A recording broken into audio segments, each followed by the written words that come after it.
Boa tarde a todos, eu me chamo Cássio, sou estudante de Ciências Econômicas da UFSM e diretor de formação dentro da Liga do Mercado Financeiro da UFSM. Bom, esse vídeo aqui tem como objetivo ajudar os estudantes que vão fazer a OBEF, Olimpíada Brasileira de Educação Financeira, mais especificamente aqui tratando da prova do nível 5, que é a prova destinada aos estudantes do ensino médio. O objetivo aqui então é discutir, apresentar alguns dos principais temas que são cobrados nessa prova. E eu vou então pegar a prova do ano passado, que foi da 4ª edição, e destrinchar ela aqui, trazendo todos os conceitos que foram cobrados. Tá? Então, o objetivo é ajudar aí os estudantes que vão fazer a prova a terem um contato já com a prova e entenderem o que é cobrado e chegarem mais preparados para fazer essa prova e irem melhor, né? Então, eu estou representando a Liga aqui, e eu deixei o Instagram dela aqui para quem se interessar. A Liga é basicamente um projeto de extensão da UFSM que reúne pessoas que se interessam por mercado financeiro. Então, alunos de graduação, alunos de pós-graduação. E a gente estuda o mercado financeiro e tenta também entregar conteúdo, entregar informação e conhecimento para pessoas que estão fora da instituição, fora inclusive da UFSM. E uma das coisas que a gente preza bastante é pela educação financeira. Então, um dos objetivos também de estar gravando essa aula é poder trazer um pouco da Liga, né, para fora da universidade e ajudar pessoas que estão também interessadas em conseguir conhecimento sobre educação financeira, que é o que cai na prova. Beleza? Então, vamos lá. Eu vou começar pela questão número 1 aqui, são 10 questões, eu vou falar sobre todas elas e apresentar o gabarito aqui para que vocês possam entender mais ou menos qual é o fio da meada aqui da prova. Então vamos lá. 1. Título de renda fixa do tipo crédito privado fornecido por bancos. Essa definição caracteriza qual tipo de investimento? Bom, vamos lá. Então, do que ele está falando aqui? Não sei se vocês alguma vez já ouviram falar disso, né? Mas os títulos de crédito privado fornecidos por banco recebem o nome de Certificado de Depósito Bancário, também conhecido como CDB. Tá? Então, como que funciona o CDB? A pessoa vai lá, pega o dinheiro que ela tem guardado e compra um CDB de um banco, por exemplo. Basicamente, o que ela está fazendo ela está emprestando dinheiro para o banco. Uma das formas do banco ganhar dinheiro é justamente pegar esse dinheiro que ele recebeu de quem comprou o CDB e emprestar para outras pessoas. É óbvio que ele vai cobrar mais no empréstimo do que ele vai pagar para quem forneceu o dinheiro para ele. Então, o banco lucra nessa operação. Mas, basicamente, é isso. O CDB é um mecanismo de investimento aí de renda fixa que muitas pessoas utilizam porque é um investimento um pouco mais conservador, né? Um investimento mais garantido. Que dificilmente o banco vai deixar de pagar esse CDB. A única situação em que ele vai fazer isso é se ele quebrar mesmo. E é claro, o banco é muito difícil que quebre, e mesmo que quebre, ainda assim esse investimento ele é garantido pelo FGC. FGC. Ou Fundo Garantidor de Crédito. Esse é um órgão do governo que garante até R$250 mil, 250 mil por CPF. Então, se alguma pessoa tiver um CDB lá, investido 200 mil, e o banco quebra e não paga, o FGC vai lá e vai cobrir esses 200 mil. Ele só não vai cobrir o que passar de 250 mil por pessoa, por CPF. Mas basicamente é isso. Vamos falar sobre os outros conceitos que foram cobrados aqui. O gabarito, a gente já sabe, é a letra D. Ele está falando do CDB. Debenture. O que é uma debenture? A debenture também é um título de renda fixa, assim como o CDB, mas não é fornecido por bancos. A debenture ela é fornecida por empresas da Bolsa. Então, uma empresa que tem as suas ações listadas na Bolsa, ela pode querer dinheiro emprestado de investidores. Ela vai fazer isso vendendo debêntures, que são títulos também daquela empresa de crédito privado, mas não é disso que a questão está falando. Ações. O que é ação? É uma parte do capital acionário de uma empresa. Então a empresa vai lá, por exemplo, alguém criou essa empresa e ela cresceu muito, e daqui a pouco esse cara vai lá e vende parte do que ele possui da empresa no mercado de ações. Isso são as ações, basicamente, né?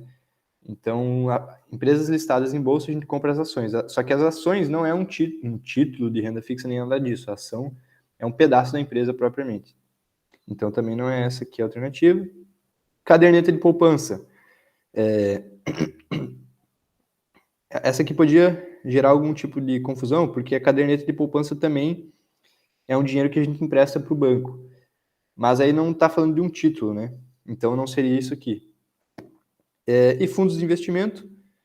Fundos de investimento são... Como que funciona um fundo de investimento? Um gestor vai lá, ele cria um fundo e as pessoas compram pedaços desse fundo, vão lá e pegam o seu próprio dinheiro e investem nesse fundo. Basicamente, eles pegam o seu dinheiro e transferem para o gestor do fundo, que normalmente é uma empresa, né? E essa empresa vai gerir esse dinheiro, investindo, por exemplo, em ações, investindo, por exemplo, em outros títulos de crédito privado, enfim. Aí vai da estratégia do gestor, vai um pouco do tipo de fundo também, mas não é isso daqui que está sendo dito na questão. Beleza, vamos para a próxima aqui. As ações são tipos de investimento escolhido principalmente por um tipo de investidor. Sabendo disso, qual tipo de investidor que aplica comumente em ações? Então, a gente vai ter 3 tipos de investidores aqui, tá? Conservador. Isso aqui, essa classificação, ela diz respeito ao quanto de risco que aquele investidor costuma assumir, né? Quanto ele está disposto a assumir de risco. Então, o moderado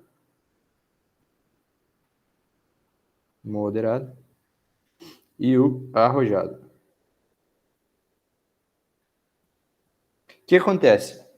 No mercado financeiro, todo retorno potencial que um investidor pode ganhar, ele é acompanhado de risco, né? Toda vez que eu for ter algum tipo de ativo financeiro que pode me gerar um retorno muito maior, ele vai ter um risco muito maior também.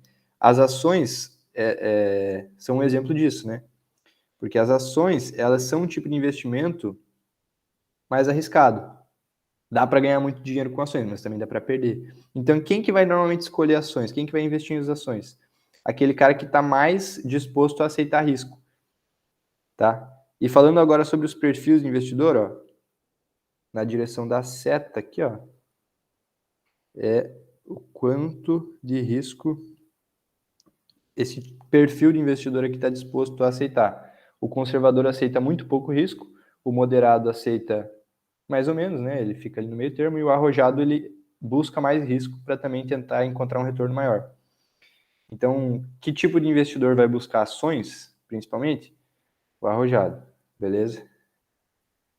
Então, vamos ler as alternativas aqui, ó. Já vou riscar as que não dizem que é arrojado. Pois busca maximizar os lucros independente dos riscos? Ou pois ele gosta da segurança da renda fixa? Não, né? Não gosta da segurança da renda fixa. Ele busca maximizar os lucros independente dos riscos. Alternativa A. 3. Tendo em vista os tipos de investimento e seus exemplos, assinale a alternativa que corresponde ao Tesouro Direto. Tá. Então vamos lá. O que é o Tesouro Direto? Eu falei para vocês que os bancos pegam dinheiro emprestado e pagam juros para quem empresta, né? O governo federal, ele faz algo parecido. Ele também pega dinheiro emprestado. Porque muitas vezes o governo ele não consegue pagar todas as suas dívidas, né? E isso é um problema. O governo, ele muitas vezes ele gasta mais do que ele arrecada. Então, ele tem mais despesas do que receitas. Isso caracteriza o quê? Um déficit. Já devem ter ouvido essa palavra aí. Se as receitas fossem maiores que as despesas, aí teria um superávit. Mas não é o caso na maioria das vezes, né?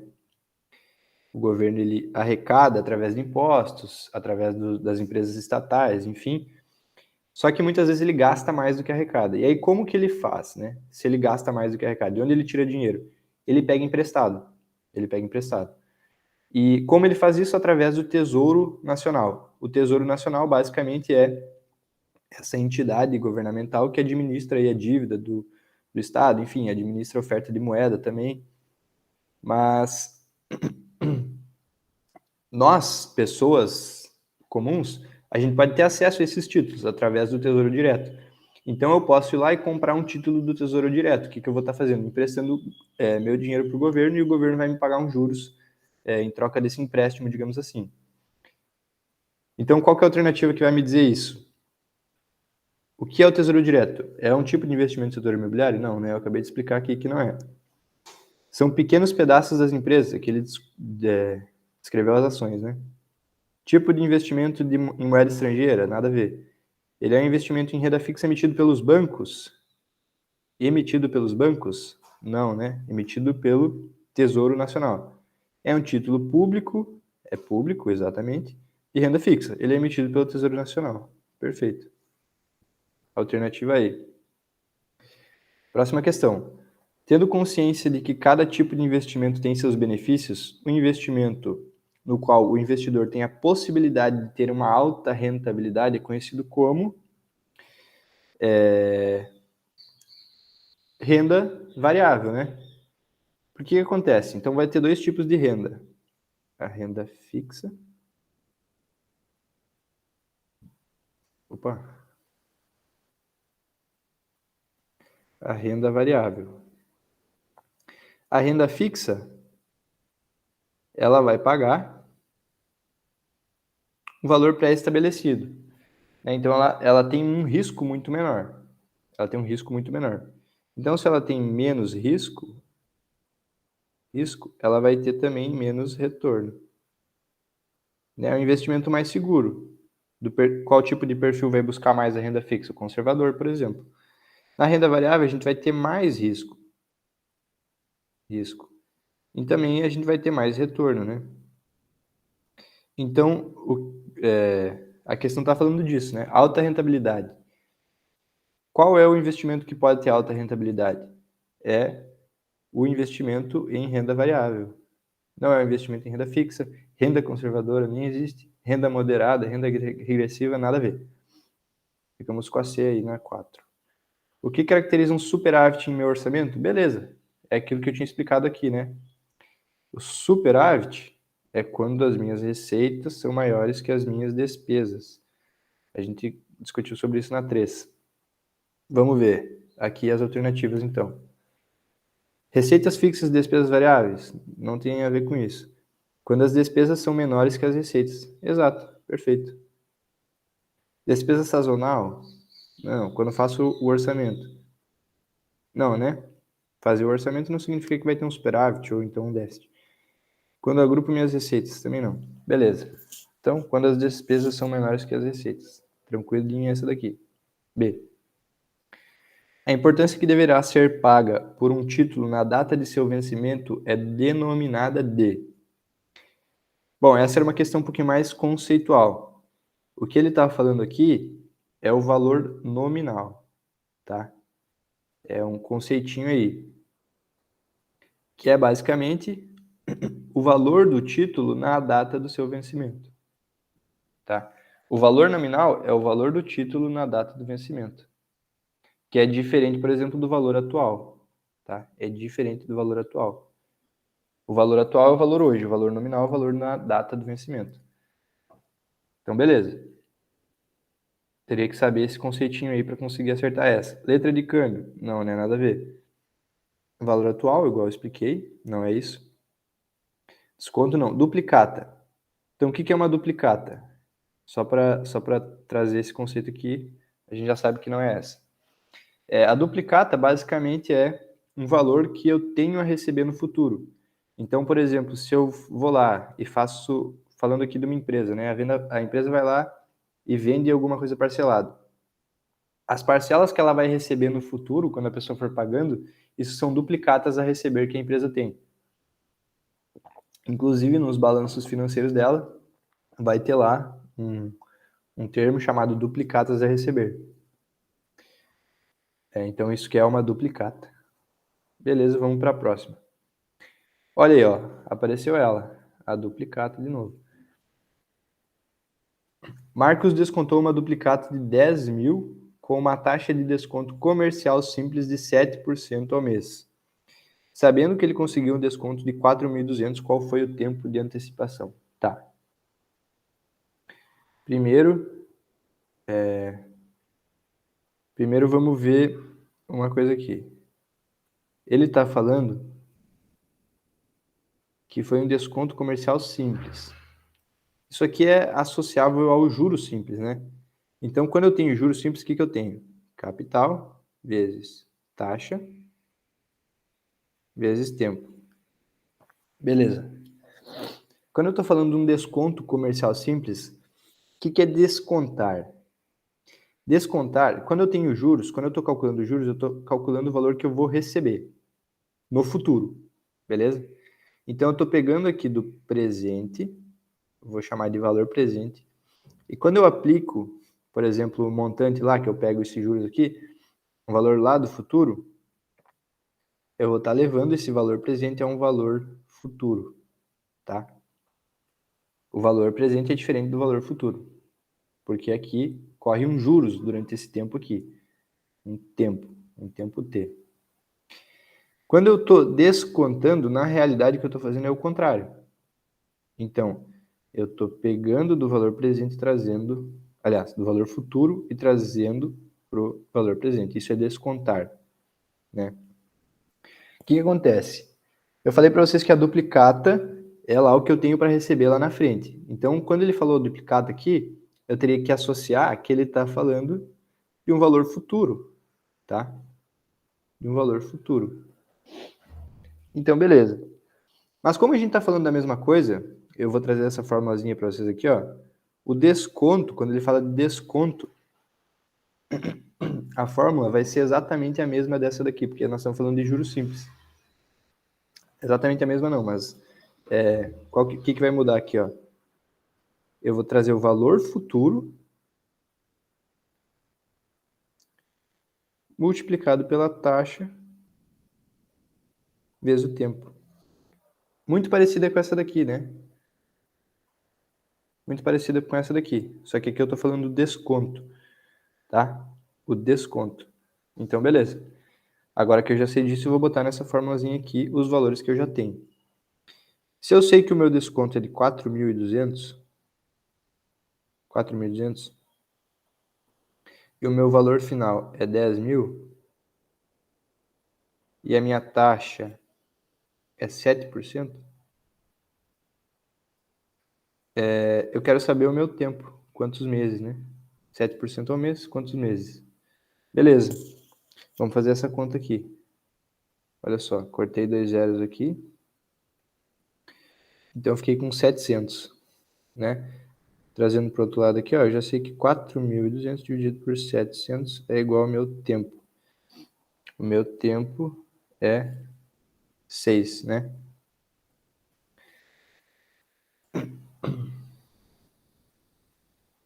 E talvez essa aqui tenha parecido um pouco confusa, mas eu vou tentar outro raciocínio aqui, tá? Olha só. Quem pegou a fórmula aí, maravilha. Mas dá para fazer de uma forma mais intuitiva essa questão aqui também. Pensa o seguinte, ele está me dizendo que a cada mês que passa, ele tem lá um valor de 10 mil. E ele tem uma taxa de 700 reais. Então, a cada mês que passa, eu vou ter 700 reais, certo? Que é o 7% aqui dos 10 mil. Que a gente já fez essa conta. Então, se ele conseguir um desconto e para cada mês esse desconto é de 700, ele conseguiu um desconto de 4.200, então é simples, né? Eu já poderia ter chegado aqui direto. Cortou esse zero, já ia chegar no meu 6, tá? Não precisava conhecer a fórmula para fazer essa questão. Mas aí é um pouco mais intuitivo aqui. mas dava para chegar no gabarito também. Então, 7E. Beleza. Vamos lá. 8. Surge da ideia de pessoas associadas trabalhando em prol de um bem comum e sem fins lucrativos com o intuito de uma melhor administração de seus recursos financeiros. O conceito refere-se a... Então, o que ele falou aqui, ó, que é sem fins lucrativos. O que é sem fins lucrativos? Um banco não tem fins lucrativos? Não, né? Banco tem fins lucrativos. Carteira de investimentos. Tem, né? Quando eu for montar uma carteira, eu quero que tenha rendimentos. Então, isso também é uma forma de lucro. Fundo de investimento, mesma coisa. Debêntures. Aqui não teria nada a ver, né? Um grupo de pessoas associadas aqui não tem nada a ver. É a B, né? Essa aqui era uma questão bem tranquila. Está falando de uma cooperativa de crédito. Por exemplo, Sicredi, Sicob. Vocês conhecem aí várias cooperativas de crédito. É diferente de um banco, apesar de que faz coisas parecidas. O banco, ele é, digamos assim, ele é possuído por alguém. Alguém é dono do banco. A cooperativa não. Ninguém é dono da cooperativa. Então, por isso, normalmente os resultados e tudo mais são distribuídos entre as pessoas que fazem parte da cooperativa, que são os que usam a cooperativa em si. Por isso é sem fins lucrativos, né? Esse lucro normalmente ele é distribuído entre os associados. Então está falando de uma cooperativa de crédito, né? E não de um banco. Beleza. Vamos para 9. Sofia vai pagar uma conta no valor de R$ 78. Sabendo que essa dívida começou há 3 meses e ela está pagando R$ 18 de juros, qual a taxa mensal de juros simples? Aí, ó, juros simples. Então a gente já conhece a fórmula do juros simples, né? Juros é igual a capital vezes a taxa vezes o tempo. Qual que era a mãe aqui? A gente já sabe os juros. Os juros é 18. A gente já sabe o tempo? Sim, 3 meses. Ele quer saber a taxa. Falta ainda o capital. Qual é o capital? 78? Não, né? Não é 78. Porque 78 é o valor que ela vai pagar. Então, 78, na realidade, é o montante. Tá? 78 é igual ao montante. É o valor do quê? É o valor do capital mais os juros. Então, se 78 é igual o capital mais os juros, e os juros eu sei que é 18, então eu sei que o capital, né, eu vou passar isso aqui para o outro lado, é 60. Tá? Tinha que se ligar nisso aqui. Não podia sair usando o 78 como capital. O 78 não é o capital, é o montante. Então agora eu já sei, né, que o capital é 60. Vou apagar isso aqui. E vamos fazer essa continha aqui. 18 é igual a 60 vezes I sobre 100. Eu vou manter isso aqui separadinho. Porque é o que eu quero descobrir, né? A taxa já em porcentagem. E o tempo que é 3. Beleza. Vou passar isso aqui para o outro lado dividindo. Olha só. 18 dividido por 3. 3 vezes 60, né? Passei 3 vezes 60 para o outro lado. 3, eu vou fazer assim, ó. Eu vou fazer primeiro isso aqui, que vai dar 6. E depois dividir por 60. 6 dividido por 60 é a mesma coisa que 1 sobre 10. Como eu já estou trazendo o meu I aqui em porcentagem, tá? Eu já estou dividindo ele por 100 aqui, ó. Se eu não tivesse dividido por 100, aí eu teria o valor, não estaria em porcentagem. Eu teria que transformar em porcentagem, mas eu já fiz isso direto. Aliás, aqui é 10, né? Peraí. Não. Minto. É 6 sobre 10. É 6 sobre 60, que é 1 sobre 10 aqui. Perdão, é que eu acabei me confundindo. Beleza, então eu vou passar esse 100 multiplicando aqui, ó. E eu já vou dividir, ó. Se 100 dividido por 10 é quanto? Isso é 10, né? 10%. Já cheguei ao meu I aqui. Letra C. Tranquilinho, tranquilinho. Se eu fosse fazer esse 13 vezes 60 aqui e tal, já ia dar mais trabalho. Então, sempre mais fácil tentar enxergar aí onde eu consigo simplificar a minha conta para fazer também mais rápido e ter menos trabalho. 10. Última questão. Um investidor comprou um apartamento de 130, pagou 130 mil e gastou 60% em custos e em reparos. Ele vendeu o apartamento com 275, aliás, vendeu o apartamento por 275 mil. Qual foi seu lucro?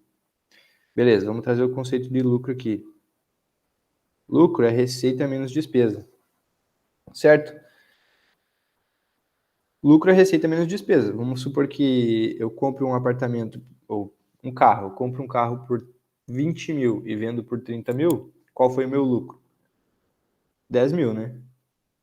Que foi a minha receita, o quanto que eu recebi e menos o quanto que eu gastei. Então, se o lucro é receita menos despesa, o que eu já sei? Eu já sei a receita, que é 275 mil, né? 275 mil. E as despesas, eu sei o seguinte, eu sei que ele pagou 130 mil no apartamento, mas ele teve mais outra despesa, que foi os reparos. Reparos. E quanto que foi esses reparos? Qual foi o custo dos reparos? 60% dos 130 mil, que é o custo, né? Aí teria que interpretar ali o que ele falou. Já vamos simplificar aqui, ó. Corta zero, corta zero. Fico com 6 vezes 13 mil. 6 vezes 13 mil é 78 mil. Esse aqui foi o custo que ele teve com reparos. Então, já vamos colocar aqui direto. Mais 78 mil. Então, beleza. Agora eu vou fazer o lucro direto aqui, ó. 275 mil. 275 mil. Menos os meus custos aqui, né? Minhas despesas. Vou botar entre parênteses aqui e vou somar as duas. Então, meu lucro no final das contas vai ser 275 mil menos 208 mil. Isso é igual a 67 mil. Beleza. Chegamos também no gabarito aí, que é a A. Tranquilinho. Então, beleza. Essa foi a prova do ano passado. Dá para ver aí que é uma prova não tão difícil, cobrou alguns conceitos aí, mas dá para resolver tranquilamente aí com alguma ideia sobre o mercado financeiro e matemática básica mesmo, matemática financeira, juros simples principalmente. E não é uma prova tão difícil aí. Eu espero que essa aula tenha servido, tenha ajudado. Lembrando também que essa prova que eu fiz foi da primeira fase, né? Então espero que tenha sido útil aí para quem assistiu. E em nome da Liga aí eu digo que a gente está à disposição a ajudar vocês aí. Qualquer pessoa que tiver alguma dúvida, quiser discutir algum assunto aí que cai na prova, fiquem à vontade aí para nos mandar uma mensagem lá no Instagram. Valeu, pessoal. Obrigado.